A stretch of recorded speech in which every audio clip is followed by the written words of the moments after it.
2024-2025 season previews continue on today with the Dallas Stars. So the Stars are a very interesting and honestly very exciting team when you look in terms of this team's overall future and the current state of this team as of right now. This is a team that has made the Western Conference Finals 2 years in a row. Even though they have lost in both of those Western Conference Finals, it does mean that they could be close.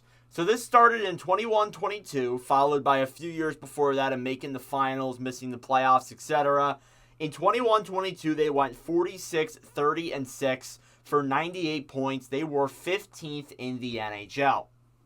They lost in 7 games in the first round to the Calgary Flames, in overtime, in Game 7.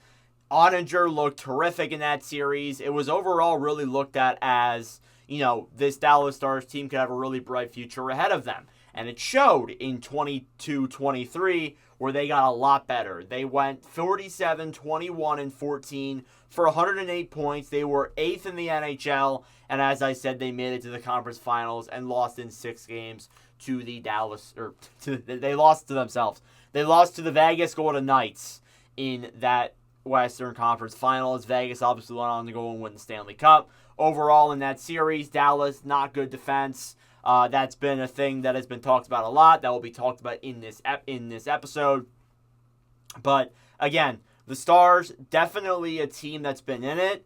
But yet again, this past year was another year of just they can't seem to get over that hump. They went 52-21-9 for 113 points. They were even better than last year. They were second in the NHL behind the Rangers, and they still lost in 6 games in the conference finals to the Edmonton Oilers. It was a hard-fought series. Ottinger didn't look as great. A lot of people favored the Dallas Stars to beat the Oilers, but unfortunately did not go that way. This team is in a spot where they look really good for the future. They look really good in the present. It's just a matter of can they convert and get a Stanley Cup with this current core. Now, they couldn't do with some of the guys they had previously, and they lost them this past offseason. That being Chris Tanev, Joe Pavelski, Brandon Sutter, Ryan Suter, Radek Faksa, Craig Smith, and Scott Wedgwood. So all, I would say, pretty key pieces there. Tanev came in as a defensive defenseman at the trade deadline. Pavelski's been there for a while, was always a great player. No matter what, he was always very consistent. In the playoffs, not so much. Suter, defensive liability, is viewed by some fans as that, and he was obviously bought out. Radek Faksa was a good middle six forward. He moved on to better things, I guess. Craig Smith was kind of like a fourth-line center. And then Wedgwood was a pretty good backup this past year. I'm surprised they moved on from him and decided to go with someone else. Now, they did bring in some assets to kind of replace some of the guys they lost, but still, it doesn't fill up the holes that they lost. You got Blackwell, Lind, Matt Dumba, Ilya Lyubushkin, Casey DeSmith, and Brendan Smith. So a lot of Smiths involved. If I'm saying Smith's name's wrong in this preview, I do apologize. There's a lot of them here. But again, when you look in terms of that, they didn't get anything back that really kind of answers the problems they have. One of the biggest things that I've said in many videos before involving Dallas is that their defense is not that great. It isn't.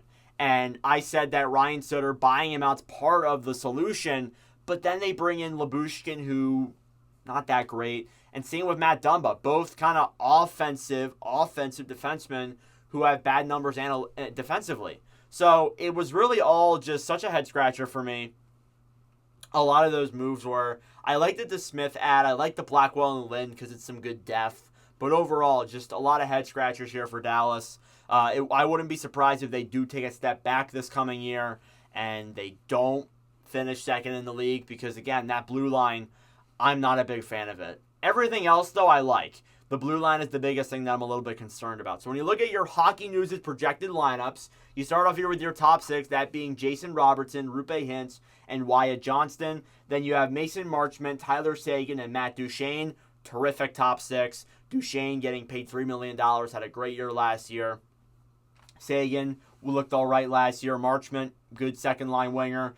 Do I even need to say more about the first line? The first line was unreal in the playoffs. Johnston looked terrific. Robertson looked great as well. overall, just like a really exciting young first line. The second line looks really good as well. It's a terrific top six. There's no doubt about it. Your bottom six is Jamie Benn, Maverick Bourque, and Logan Stankoven as your third line. Then you got Evgeny Dadonov, Sam Steele, and Colin Blackwell as your fourth line. Then for some extra guys, you got Blue Mel, Oscar Back. Never heard of him. And then you got Colin there as well. So overall, some really solid names there on the bottom six.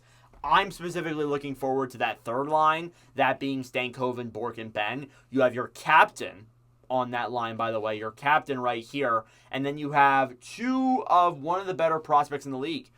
Bourque looked really exciting in the AHL last year, AHL All-Star. Stankoven played up and played in the playoffs and looked like a consistent NHLer in the playoffs. So that already makes you excited for the 2 seasons they're about to have. And add those guys in with Robertson, Hintz, and Johnston.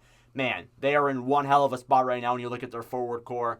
In terms of the other depth, I guess they're all right. I don't mind Blackwell being a fourth-line guy. I don't hate that fourth line. Dadonov, I'm a little bit about, but regardless, I do think that it's a really good forward core. As I said earlier in the video, the defense is where I'm more concerned.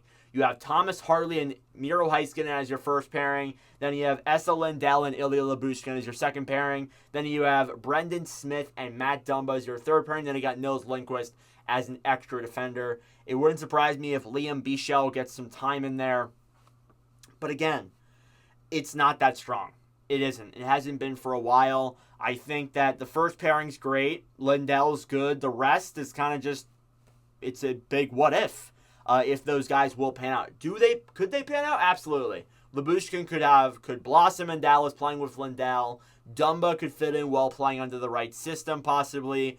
But as of right now, those guys are coming from two completely different situations where they weren't that great. So it does make me a little bit hesitant about that blue line, to be honest. And especially with Ottinger, their goalie, having kind of a down year this past year. He looked okay, but he wasn't the Ottinger we know.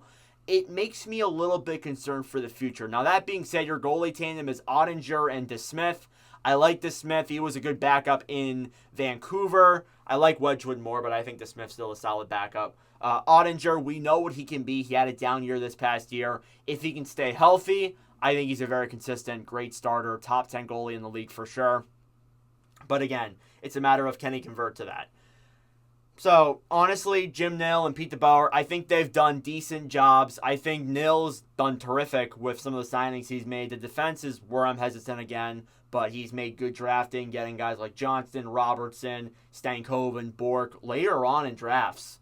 Stankoven and Bourque were later round picks that turned out to be massive wins for the Stars. So, Nill's done a good job. And DeBoer, you could say what you want. I've been hesitant about DeBoer since he's came to the Stars. Because honestly, in Vegas, he could never get them over the hump. It seems like it might be the same thing here with Dallas. If we get to yet again another year of them failing in the playoffs, or even honestly, if they start off slow, don't be surprised if DeBoer's gone. It wouldn't surprise me whatsoever. Now, looking in terms of the Hockey News' fantasy guide or their yearbook for 2024-25, I forgot to do this with Columbus yesterday. Sorry about that. Their cup odds, 8-1. So they're pretty good in cup odds. They are projected to be first in the Central this coming year. And their biggest X factor is what I've been saying so much in these playoffs, in this preview, is the defense. The defense is the key question in the Stanley Cup push. Dallas did not get better on paper after Tanev left, so they're willing to be a surprise performance or in-season moves, including call-ups to keep the blue line in an area of strength, or at least not an area of significant weakness. So again, as I said, like the blue line is your biggest X factor. If the blue line can be decent, I think this team is going to the conference finals easily. But if the blue line struggles, it might be a lot harder to get through some of those teams in your division and in the conference as well. Because there's a lot of teams that I would say, looking at Dallas's defense, they have better defenses than Dallas. So it's something that you got to keep in mind. Again, defense isn't everything, but the motto is defense wins championships, right? So they do have a really good forward core. They have a good goalie tandem. It's the defense that's really kind of a concern for me. But overall, this team should be a team that finishes at least top 2 in the Central. They will be a top 10 team in the NHL. They will be exciting to watch. They will probably go far in the playoffs. It's just a matter of can they get over that hump in the playoffs? That's the biggest question facing the Dallas Stars right now. So let me know your thoughts in the comment section down below. Thank you all for watching. If you enjoyed, make sure to like, subscribe down below. I really appreciate it. Again, I know I mentioned defense a lot in this video, but that's my biggest concern. I think this team is without a doubt a cup contender, but if that defense fails, so does the team. Thanks for watching, and I'll see you guys in the next one. Adios.